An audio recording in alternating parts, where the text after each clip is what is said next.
আসসালামু আলাইকুম। আজকে ভিডিওতে আমরা জানব বর্তমানে যেটা প্রচণ্ডভাবে ছড়িয়ে পড়েছে সর্দি, কাশি আর জ্বর।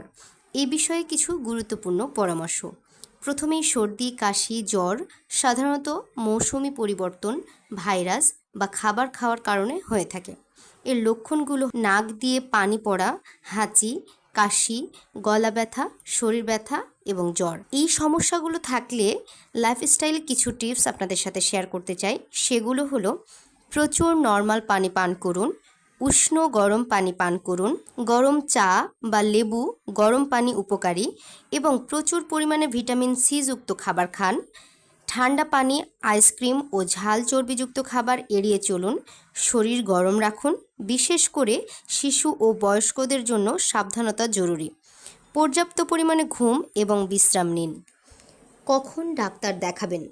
জ্বর 3 দিনের বেশি স্থায়ী হলে, শ্বাসকষ্ট, বুক ব্যথা ও খুব কাশি হলে, ছোট শিশু, গর্ভবতী নারী বা বয়স্ক রোগী গুরুতর উপসর্গে আক্রান্ত হলে দ্রুত ডাক্তারের শরণাপন্ন হন।